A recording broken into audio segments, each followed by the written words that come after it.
আমার প্রিয় ছোট্ট বন্ধুরা, আজ আমি তোমাদের একটা সুন্দর গল্প শোনাবো।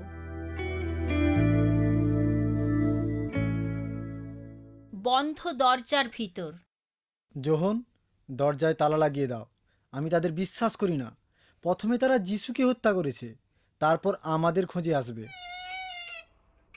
যিশুর শিষ্যগণ বিষণ্ণ মনে দরজা বন্ধ করে নিজেদের লুকালেন।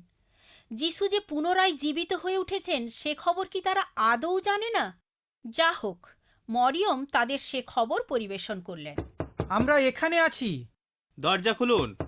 ক্লিওপাস, এতক্ষণেও তুমি ঘরে ফিরলে না কেন? আমরা যিশুর সাথে কথা বলেছি, তিনি জীবিত। তুমি কোথায় তাকে পেলে? খুলে বলো। প্রথমে আমরা তাকে আদৌ চিনতে পারিনি। ঘটনাটি এমন হলো, পথে কথা বলতে বলতে হেঁটে চলছিলাম।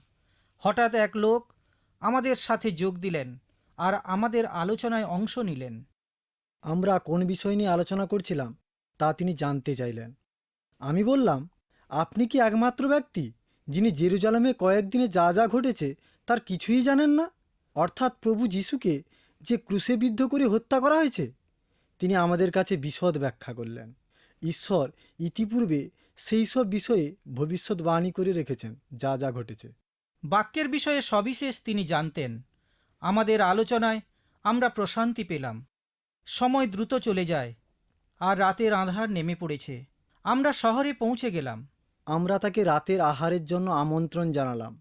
ঘটনাটি তখন ঘটল।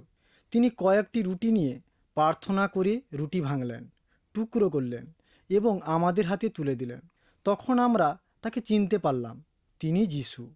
আমরা যখন বুঝতে পারলাম আসলে তিনি কে, তৎক্ষণাৎ তিনি অদৃশ্য হয়ে গেলেন। আমাদের চোখের সামনে তিনি অন্তর্হিত হলেন আর তাকে সেখানে খুঁজে পাওয়া গেল না। সত্যি সত্যি এটা একটা বাস্তব ঘটনা।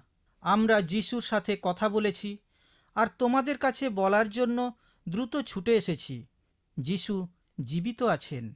লোকজন যখন যিশুর দেখা পায় তখন তারা আর নীরব থাকতে পারে না। এ আনন্দের খবরটি অন্যের কাছে ছড়িয়ে দেবার জন্য ব্যস্ত হয়ে পড়ে। তারা যখন আসল ঘটনা অন্যদের কাছে বলছিলেন, হঠাৎ সেই কক্ষে যিশু নিজেই হাজির হলেন। তিনি নিজের হাত ও পা তাদের দেখালেন। তোমাদের উপর শান্তি বর্ষিত হোক, আমি যিশু। এ ঘটনার পর শিষ্যগণ বিশ্বাস করলেন। যিশুর বিষয় জানতে পারা কল্যাণজনক। যিশু তাদের সাথে দেখা করে তাদের সমস্ত সন্দেহ দূর করে দিলেন আর তাদের মধ্যে প্রচুর আনন্দ উথলে উঠল। পরবর্তী নাটকে বলবো কিভাবে যিশুর সাক্ষাৎ পেয়েছে মেলানি ও সারা। বাই বাই ছোট্ট বন্ধুরা, আমি অতসী। তোমাদের প্রশ্নের উত্তর পেতে চিঠি লেখো। অল ইন্ডিয়া মসি Jamaat, post box number 6079, west Patel Nagar, new Delhi 110008, India.